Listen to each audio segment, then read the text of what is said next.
coming from Studio 3. My name is Dr. Amr MABROUK. Dua Muhammad is at the control, and we're here with you for 1 hour. And today, in this episode of the World of Info, it will be the world of books.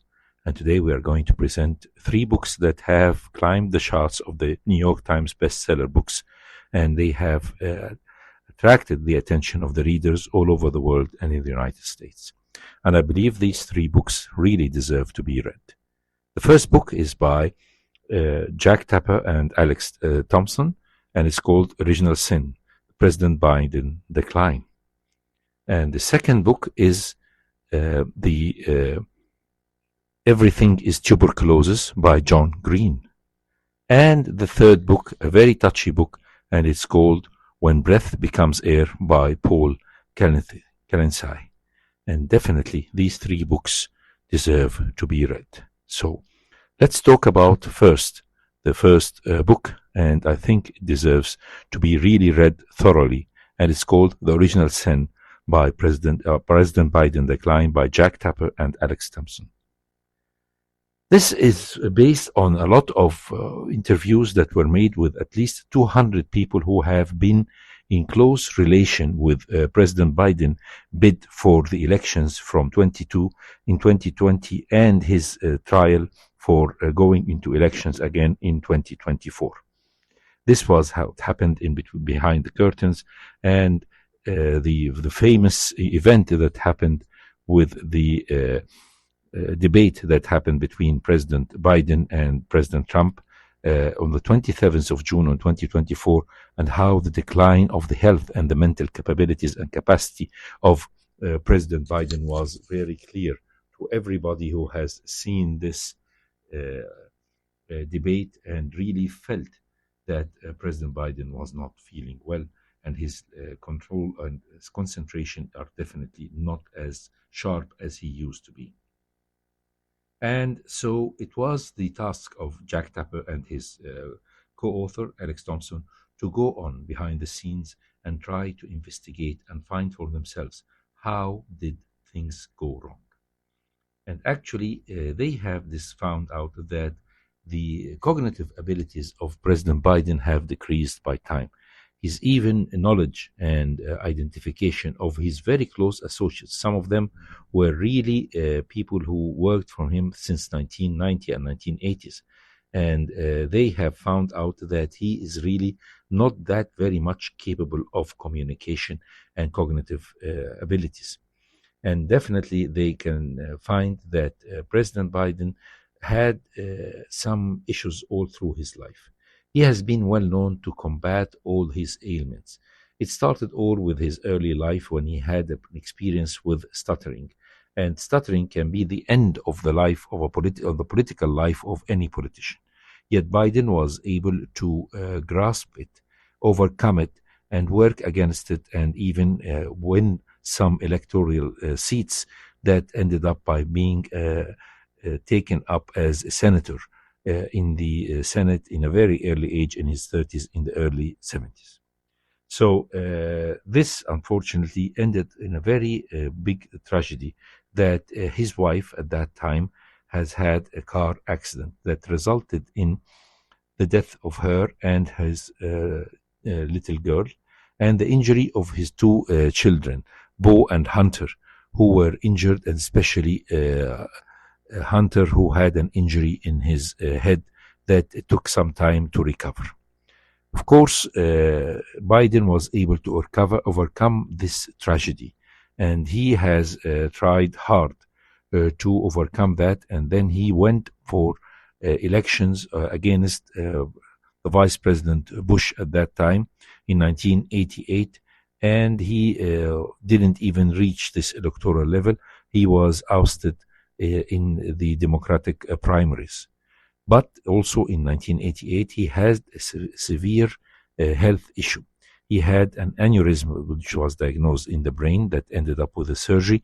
And then he had another rupture of an aneurysm that necessitated an emergency surgery to treat this aneurysm.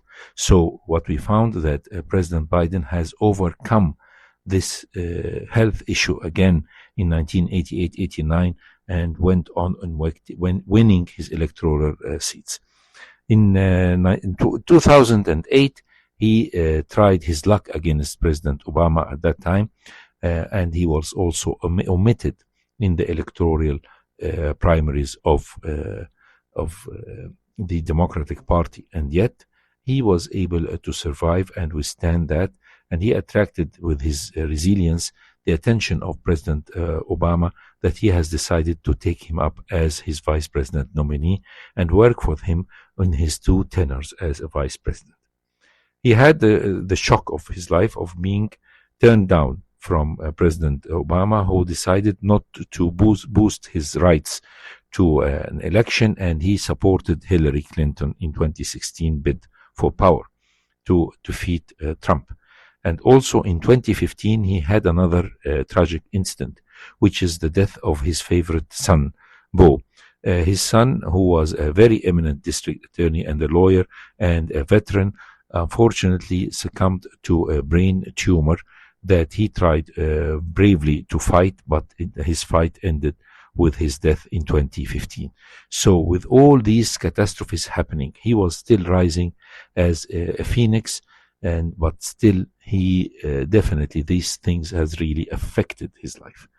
In the year 2016, and after the death of Beau, his son Hunter, the only living son, and his daughter even went into severe addiction. They went to rehab and in and out of rehab for many years. The troubles of Hunter were many to be mentioned, and yet he was able to always tried to defend his son, and he went on for the bid for elections against President Trump, and strange enough, he won these elections in 2020 to become the president of the United States. Everybody who knew Biden at that period of time claimed that in his 2019 bid for power, his mental faculties were not as good as it was in 2016 or as 2015 before the death of his son Beau. The death of his son Beau and his great disturbance that happened to him with the problems that his son Hunter were causing definitely have led to great problems in him, and definitely have reduced his powerful resilience by time. We can see that a lot of decisions made by him as a president of the United States, his role was definitely taken in consideration, but people say that there were a lot of people surrounding him, helping him to reach the decision in order to become really looked as the real president. But a lot of people who met President Biden, who knew him beforehand, have found out that there is really deterioration in his mental faculties. His identification of some of his aides went on for many times really unnoticed. The biggest problem that happened was the discovery of a lot of secretive documents from the era of Obama when he was a vice president, and these were carelessly put in his main house, family house, and it was discovered. And when there was a special investigating done by a very important attorney in law, he found out that President Biden failed to recall all this information, and he was not able to raise a case against him, and therefore he decided to drop the charges because he felt that the president cannot stand a trial when he will answer all his questions by "I don't remember, I don't recall." And definitely he has made some mistakes with the invasion of the United States of Russia to Ukraine, and he has mentioned other presidents and names by different names. And of course, this has really definitely led us to find out that he has really problems. When he went for the D-Day celebration of 50 years of D-Day, and in 2024, in the 6th of June, it was very clear that the president was not able to walk properly. He was not able, he was mumbling and his voice was very low. At that time, the famous George Clooney who was a Democrat, belonged to the Democratic Party, decided to make a very big support for the campaign of Biden. And he has discussed that they're going to make something in June, and this will definitely lead to a great achievement, helping the president to get a lot of money for his campaign, which they did. But Clooney was really surprised to find that the president, who came from Europe at that time, from the summit and from the celebration of the D-Day and the G7 summit, was not able to identify George Clooney, and he felt that he really was not concentrating enough to show any recognition of George Clooney or the value that they have done in this show. And therefore, two people who are very great support of Biden decided that they're going to leave him and urge him not to go for further election, especially after the 27th of June disaster in the debate, where it was clearly apparent that the President Biden was not capable of performing properly with lack of cognitive abilities. And the famous article that was written by George Clooney on the 10th of July, and the bid of and the demand of Obama that Biden should step aside, ended up by him stepping aside again and leaving the presidency nomination to his vice president, Kamala Harris.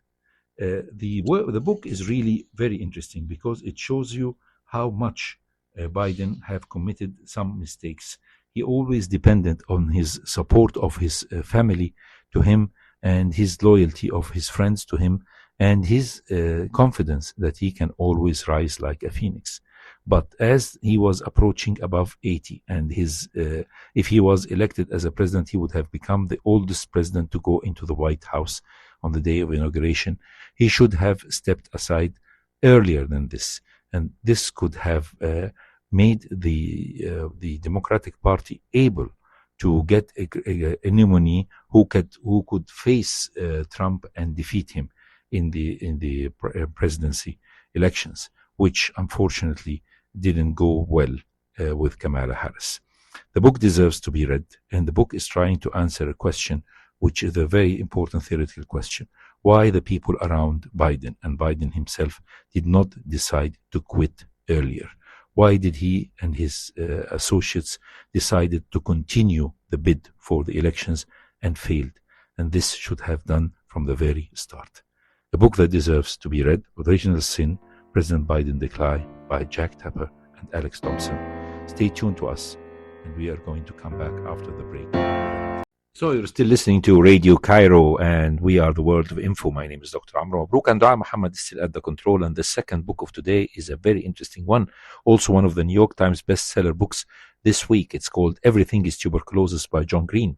So first of all, who's John Green? John Green is an author and a writer who's a New York Times bestseller books writer who has produced maybe 4 or 5 books, and they are mostly novels, and he has reached the charts of the bestsellers, and therefore when he published a book which is in non-fiction category, it has reached the higher places in the New York Times bestsellers.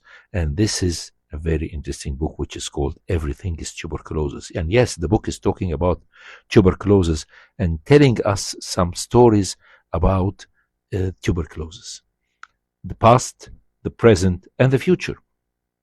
And he started by telling us the story of James Watt, the very famous Watt, who has his own innovations in electricity, and even the Watt is the power of electricity is called after his name. Had a son of the name of Gregory, and this child was a very eminent child. He reached He was very intelligent like his father, and he was very prominent, and his father was considering him to be his heir in science, and he developed tuberculosis. He tried even to invent things to help this son of his, but unfortunately the son died in his early 20s. And he's giving another example of a great grand uncle of his. His name is Stokes, and his father was a physician, and this is the grand the great-grandfather of the author John Green, and he was also having tuberculosis in the early 20s of this century, while Gregory of Watts, the son of Watts, was in the late 18th century and died in the early 19th century. The same happened with Stokes almost more than 100 years when he passed away in 1930, and still up till 1930 he gave us the statistics that tuberculosis was one of the most important causes of the death of human beings. Quarter of the human beings prior to 1930 died from tuberculosis. Imagine that. That's the silent killer of human beings. And he's giving us another statistic saying that up till now, between at least 1,250,000 people die of tuberculosis every year. And this is makes it the highest, deadliest infectious disease in the world. And it is the disease that has changed history. He said that the people didn't know what was the cause of tuberculosis, but the famous Avicenna or Ibn Sina, the famous Arab physician, has stated that the cause of tuberculosis definitely is a microorganism that cannot be seen by the eye. And he has reached this conclusion imagine that, in almost the 11th or the 12th century. And the same thing that was propagated around the southern part of Europe, that tuberculosis since the Renaissance period was claimed to be caused by infection that can be transmitted from one human being to the other. And that's why the incidence of tuberculosis in the southern European nations on the Mediterranean were much less than the ones in the north, because the people in the north didn't think or were not convinced that it is caused by living in heavily dense population residents. And therefore it was found that tuberculosis is also one of the causes of the death of, because it's caused the death of 25% of the population, it also caused the death of a lot of famous eminent people. We can talk about Chopin, we can talk about, of course, the famous Bronte sisters, and of course how it led to the death of other eminent people, and even we cannot exclude rich people from poor people, because sometimes things like that happened. How the reaction of people to tuberculosis by saying that it can be cured in good weather and in sunshine and avoiding the heavily crowded areas, and therefore people started going further west. There was the gold rush to the west in America, and there was also the tuberculosis rush in the people on the western side. When they started going to the western side, were in less populated areas, and they were the cause of population of California and the western coast of the United States.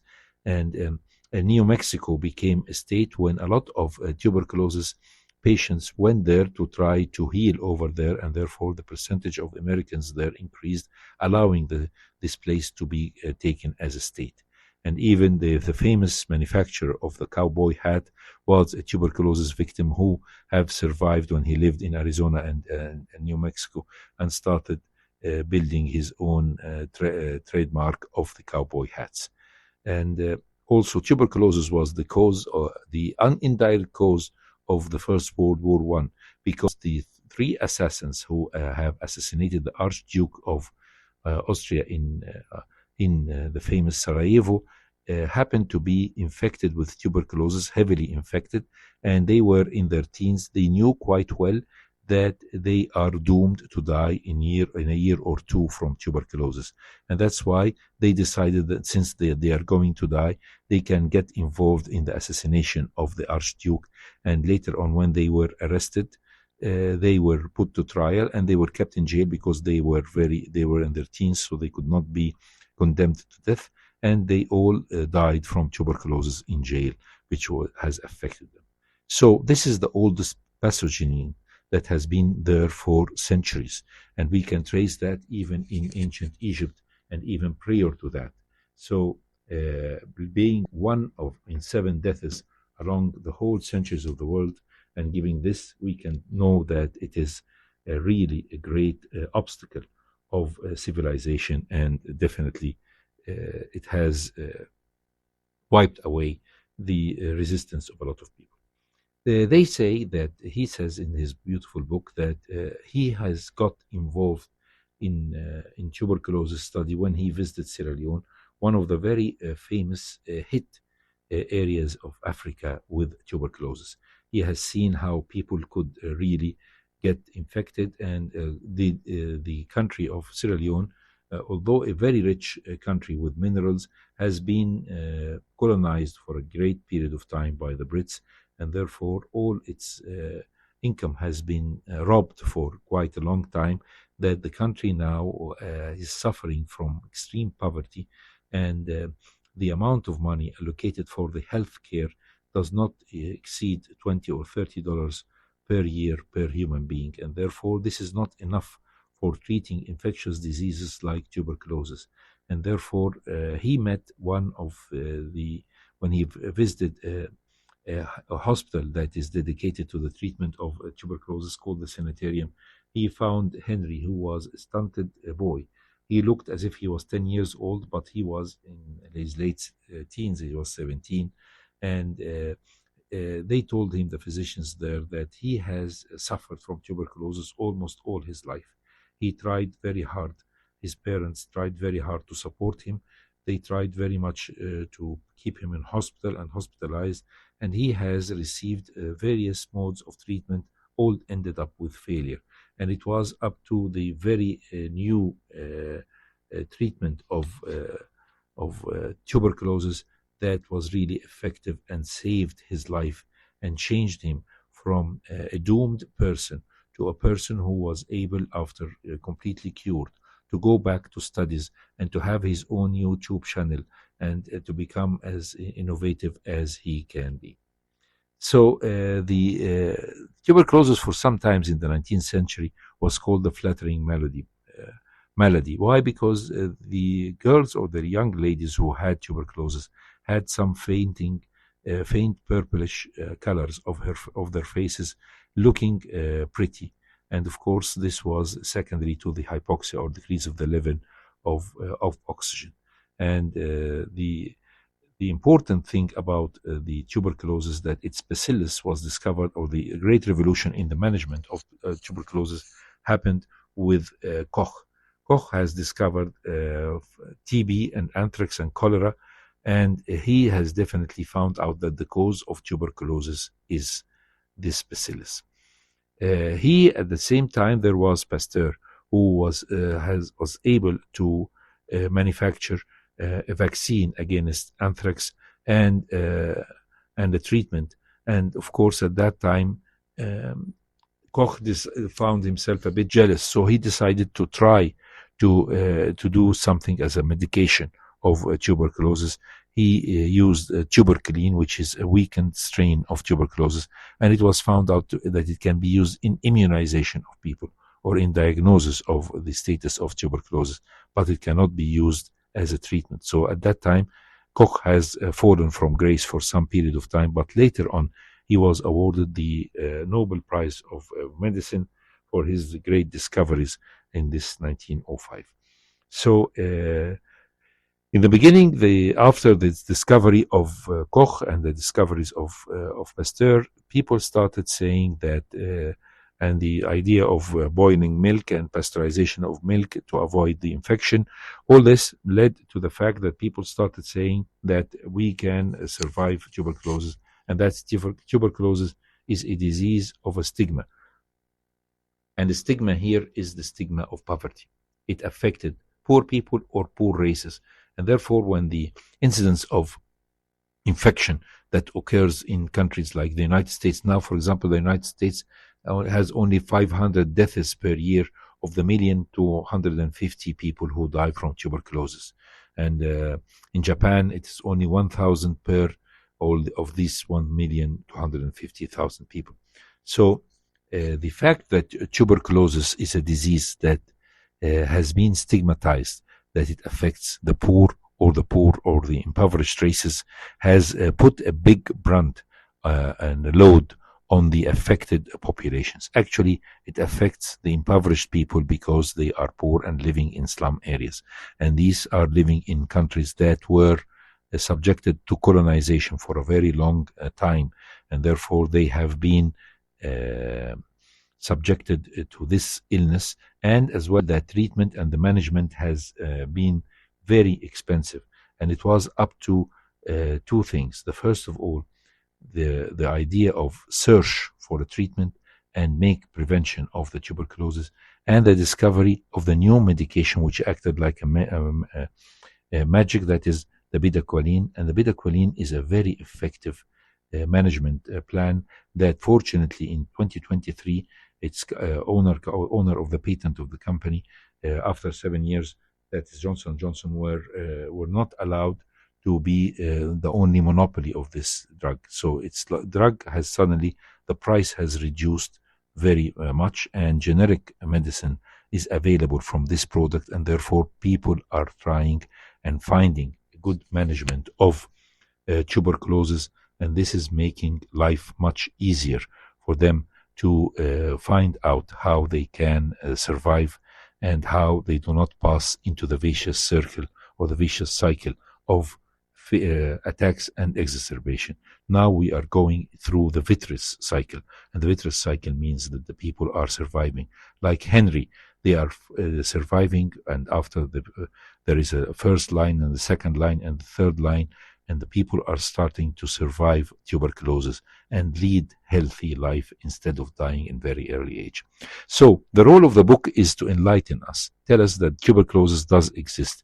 Tuberculosis was the cause of death of 1 in 7 of all the people who lived on earth, and now it is the cause of death of 1,250,000 people of the whole world, and that it is a preventable disease.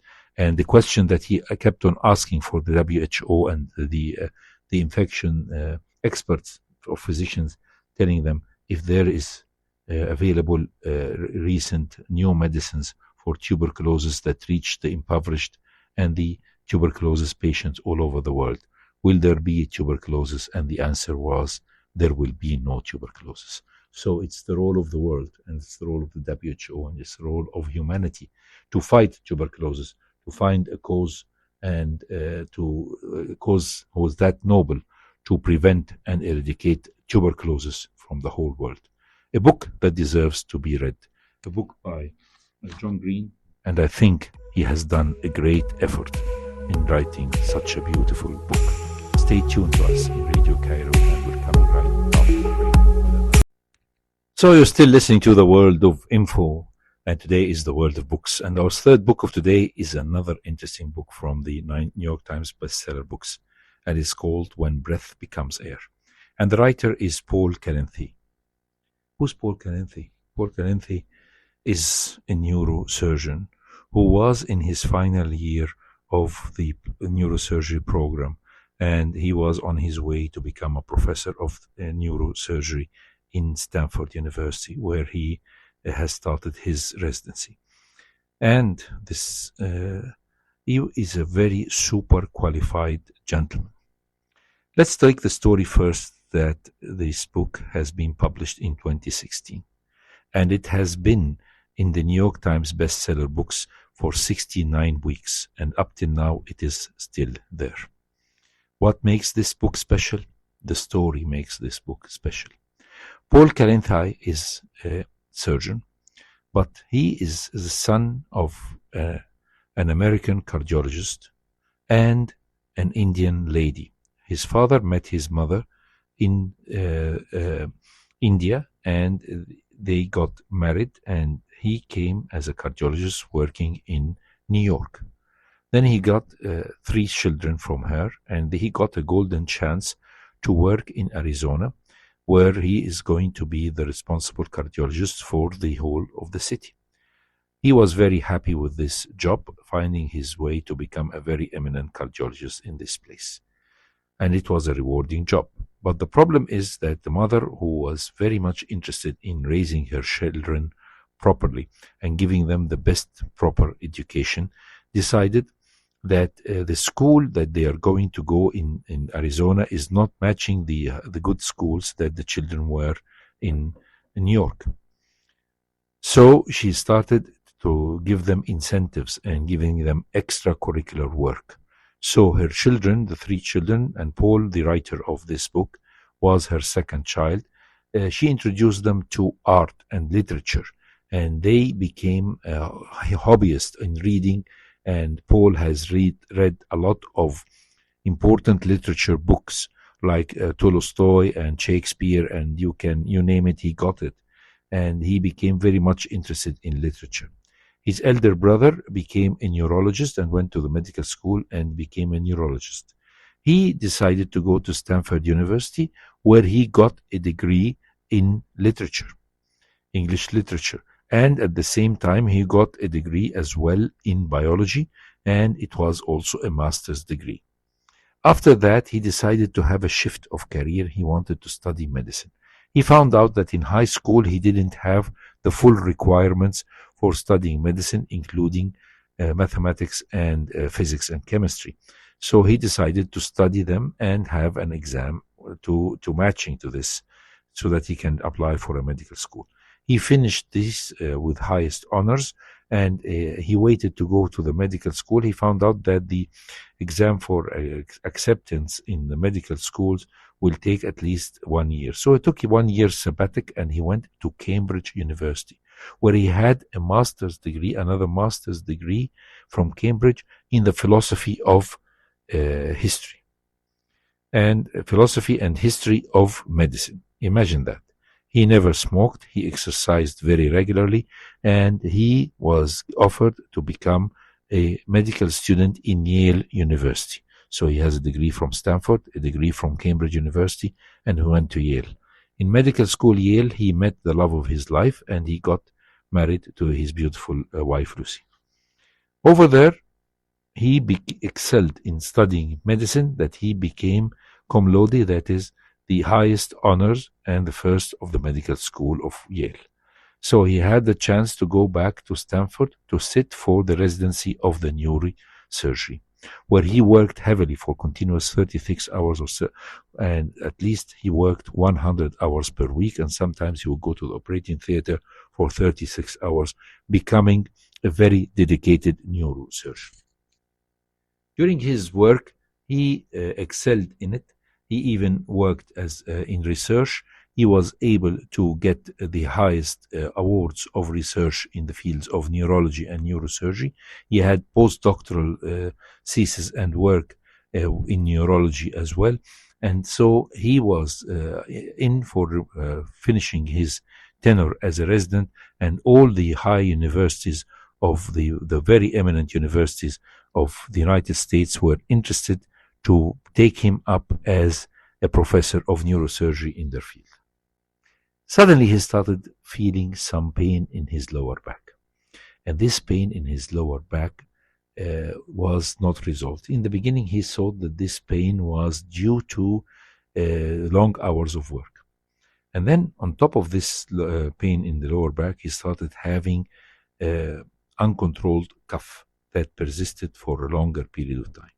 When he had the chest X-ray and the CT scan, it was found out that he has cancer lung grade 4 with metastasis all over. This was a shock for somebody who's living in the fast lane to have such a big problem suddenly in front of himself. How he's going to fare with that, how he's going to live with this, and how long does he have to stay alive, he didn't know.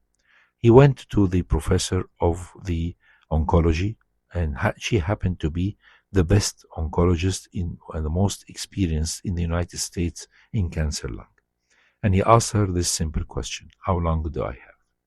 She told him, I cannot tell you. We'll do some genetic study of your tumor, and we'll find out whether this tumor is going to accept treatment.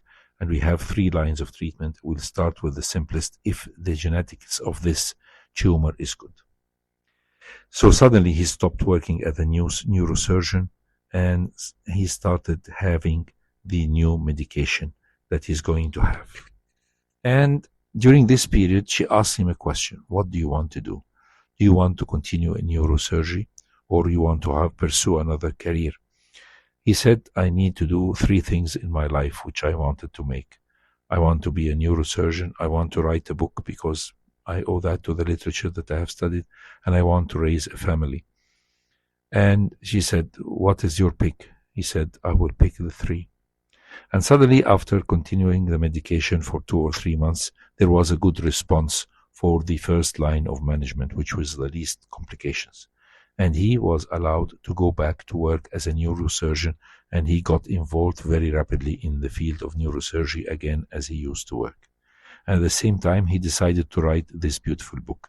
And he decided with his wife, who were having a troublesome marriage for some time because both of them were working as 24/7 residents in Stanford, and they were not meeting each other a lot. She was working in the field of medicine, and he as an internist, and he was working in neurosurgery. They decided that they would have to have a kid. And they went and they had a conception of a baby girl that was born later on and after a year of his diagnosis. And it was a good surprise for him. As he went on working and considered the cancer to be one in the back of his memory, he found out that the cancer started progressing again. So he started the second line of management, which was aggressive, which led to some remission, and then there was another exacerbation. So he had to go for the third line of defense, which was extremely tiresome, extremely full of complications, and unfortunately, it didn't save him. So he had now a beautiful girl. He lived with her for 8 months, and unfortunately, he died. But the book is full of this story. The book is talking about the perception of illness. The book is discussing why he went to medical school after literature, how he wanted to feel the empathy. Why did he choose neurosurgery? Because it is the field that people really are going in the shadow of death and shadow of life. And how was it important for him to share their moments of grief and their moments of victory and their moments of survival and their moments of their bitter victories and their bitter defeat, and how he wanted to be with them all. And this empathy that he felt, he found out that it was more or less sympathy, not empathy. But as he got the illness, he now discovered that he was not 100% empathetic, but he was definitely 100% sympathetic. He tried his best to bring happiness and satisfaction to the minds and to the souls of his ill patients. The same thing that he got from his illness, and how he knew that he was fighting a losing cause, and how he was fighting a war that he knew quite well he will not succeed in beating, but definitely he wanted to give it a try. The book does not end here, because his wife Lucy has decided to write a finale or epilogue. And a famous writer who was also a professor in Stanford has decided to write the introduction.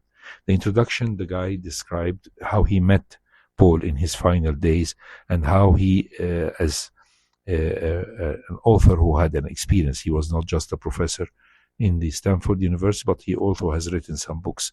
So they discussed how to write and how to give him some piece of advice, and how he liked very much the gentleman, and how he admired his beautiful prose.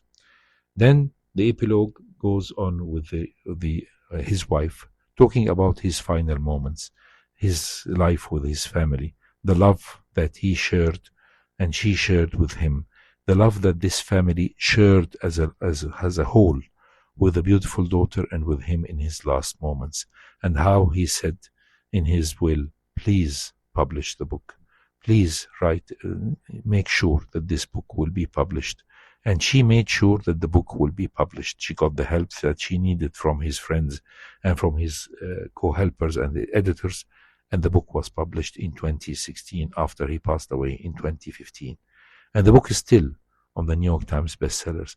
And the book still attracts the love and the care of readers from all over the world.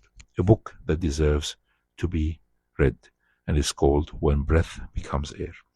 And just a note, why when breath becomes air, it talks about how life can become so short that we are short of breath. Though there will be no breath, there will be no only air. A book by Paul Kalanithi, and a book that deserves to be read. Stay tuned with us in Radio Cairo. With this, we come to the end of our program for today. That was the world of info and the world of books. Today, I was eager to present to you 3 books of New York Times bestsellers.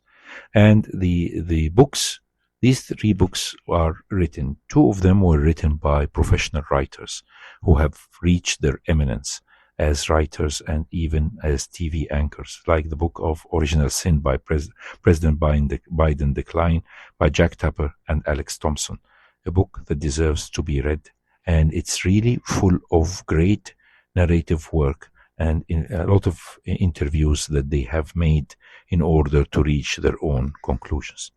The second book was Everything is Tuberculosis, and it was by John Green. And John Green, as a writer and a talented writer, was able to write this beautiful book and do this heavy research. And why he was able to do this heavy concentrated research? Because he has admitted that he confessed to us that he is suffering from OCD, obsessive compulsive disorder, where he has received management and treatment for it all through his life. And that's why, maybe because of this obsessive compulsive disorder, he went into this research in whole depth. That's why he got to us all these details of this terrible illness that is tuberculosis. And the third book is a book by a man who has studied all his life literature and English literature, and he didn't have the time to write. When he had the time to write, the time was so short. Paul Kalanithi has a degree in literature, has a master's degree in philosophy, and has a degree in neurosurgery. He has amalgamated all this in such a short period of time to give to us beautiful prose, talking about his life before illness and his life after illness. And his wife continued with writing about his life after death. The book, although by unexperienced writer, became a masterpiece of writing and prose, indicating that human beings have the talent all over, and if they have the talent and the intelligence, they can really excel, and they can leave a mark in the life of others. Paul Kalanithi is still living among us, not just by the work he has done as a neurosurgeon, not by the research that he excelled in, but with his beautiful book, When Breath Becomes Air, and with his beautiful daughter that he had before his death.